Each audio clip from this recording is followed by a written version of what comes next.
नमस्कार। DD news के इस विशेष बुलेटिन में आप सभी का स्वागत है। मैं हूं आपके साथ भावना नैयर और मेरे साथ है मेरी सहयोगी मनीषा, जो आप तक सांकेतिक भाषा में खबरें प्रस्तुत करेंगी। शुरुआत करते हैं सुबह की सुर्खियों के साथ। केरल के वायनाड में भूस्खलन से भारी तबाही, 122 लोगों की मौत, सेना की मदद से रेस्क्यू ऑपरेशन जारी। कई राज्यों ने भी बढ़ाया मदद का हाथ। केरल में 2 दिन का राजकीय शोक, सभी सार्वजनिक समारोह स्थगित।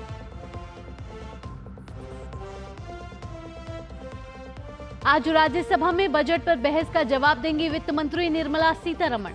वहीं लोकसभा में रेलवे के अनुदान मांगों पर जारी रहेगी चर्चा।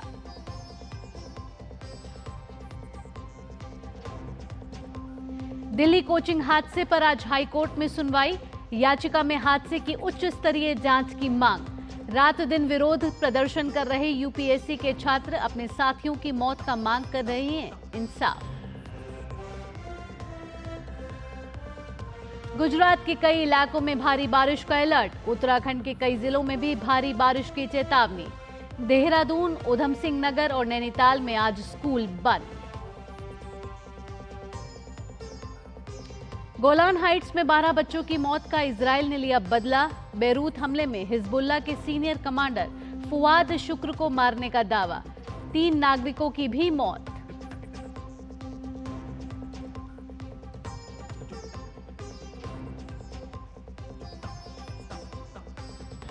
तीसरे टी20 में श्रीलंका को सुपर ओवर में हराकर भारत ने 3-0 से सीरीज पर किया कब्जा। सुपर ओवर में केवल 2 रन देने वाले वॉशिंगटन सुंदर बने प्लेयर ऑफ द मैच।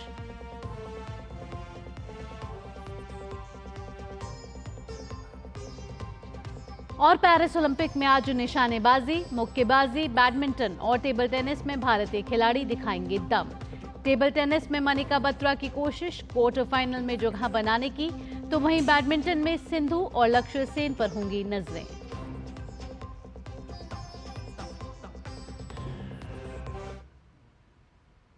अब खबरें विस्तार से। केरल के वायनाड भूस्खलन में मरने वालों की संख्या लगातार बढ़ रही है।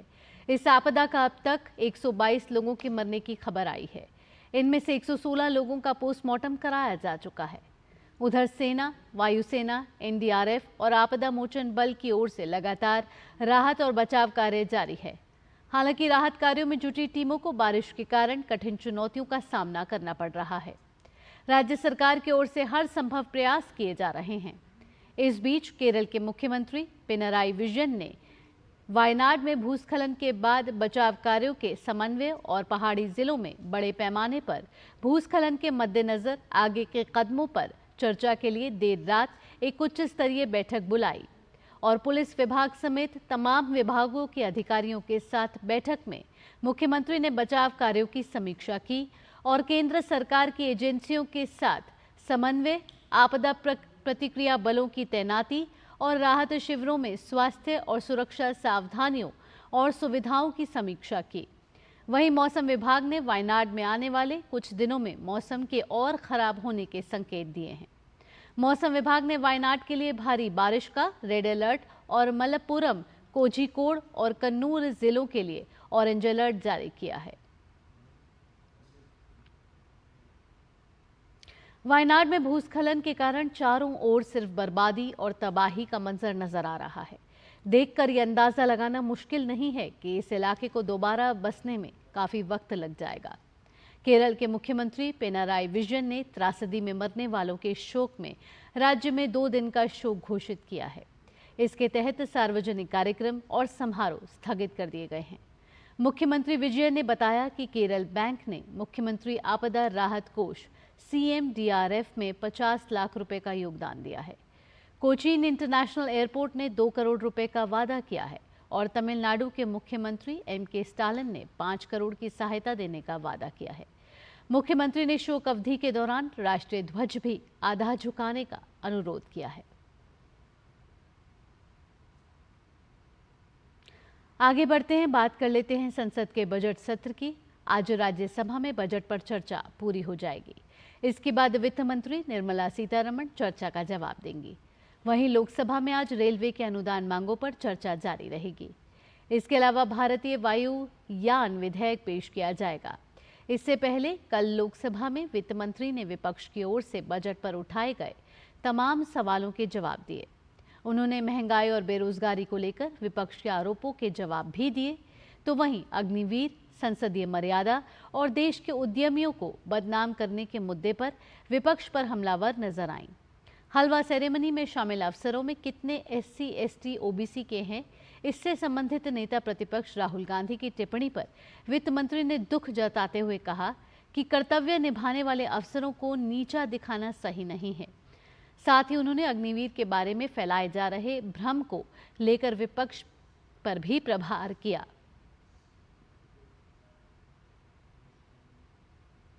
दिल्ली कोचिंग हादसे में 3 छात्रों की मौत को लेकर दिल्ली हाईकोर्ट में दायर जनहित याचिका पर आज सुनवाई होगी। इससे हादसे में की जांच के लिए पैनल गठित करने के साथ ही उच्च स्तरीय जांच की मांग की गई है। उधर मंगलवार को दोपहर से धरने पर बैठे छात्रों ने अनिश्चितकाल भूख हड़ताल शुरू कर दी है।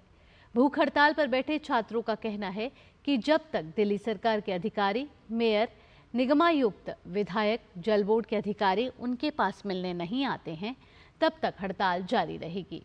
छात्रों की मांग है कि यहां पर छात्रों के साथ जिस तरह का व्यवहार हो रहा है उसे बदला जाना चाहिए, ताकि इस तरह की घटनाएं दोबारा नहीं हों।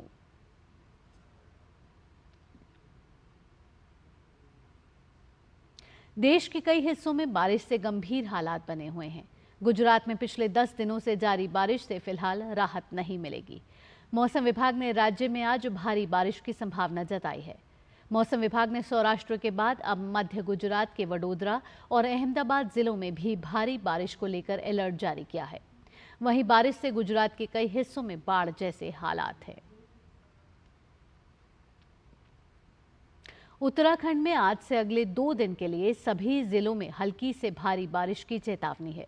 मौसम विभाग ने टिहरी, देहरादून, पौड़ी, बागेश्वर, चंपावत, नैनीताल और उधम सिंह नगर के लिए रेड अलर्ट जारी किया है। अपील की गई है कि लोग इस दौरान सावधानी बरतें और सतर्क रहें। वहीं देहरादून आपातकालीन परिचालन केंद्र की ओर से संबंधित जिला अधिकारियों को सतर्क कर दिया गया है।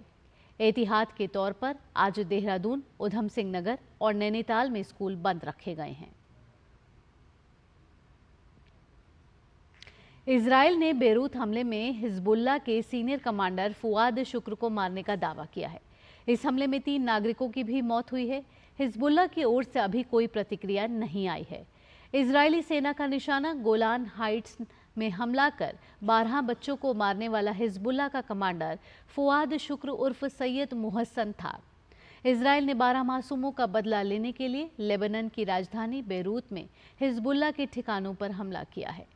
आतंकवादी समूह हिजबुल्लाह ने गोलान हमले में शामिल होने से इनकार किया है, लेकिन कहा है कि समूह ने गोलान हाइट्स में एक सैन्य लक्ष्य पर रॉकेट दागे हैं।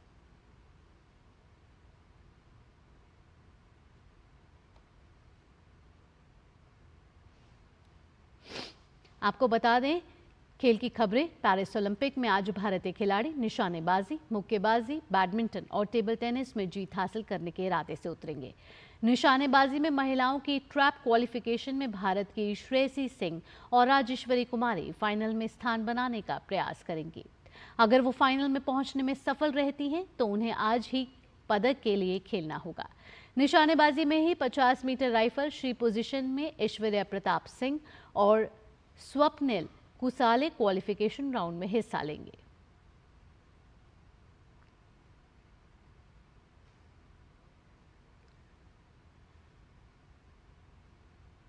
बैडमिंटन में 2 बार की पदक विजेता पीवी सिंधु अपना दूसरा ग्रुप मुकाबला खेलने के लिए कोर्ट पर उतरेंगे। सिंधु का सामना एस्टोनिया की क्रिस्टन कुबा से दोपहर 12:50 पर होगा।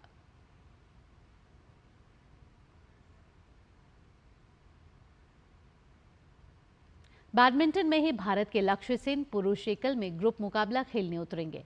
लक्ष्य का सामना दोपहर 1:40 पर इंडोनेशिया के लियोनार्ड्स जोनाथन क्रिस्टी से होगा।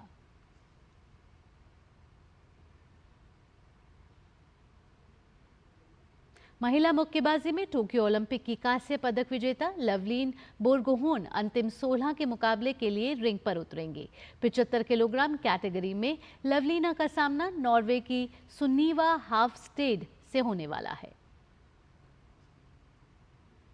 घुड़सवारी में हिस्सा ले रहे एकमात्र भारतीय घुड़सवार अनुष अग्रवाल आज अपने अभियान की शुरुआत करेंगे। 24 वर्षीय अनुष व्यक्तिगत ड्रेसेज स्पर्धा के ग्रुप दौर में हिस्सा लेंगे।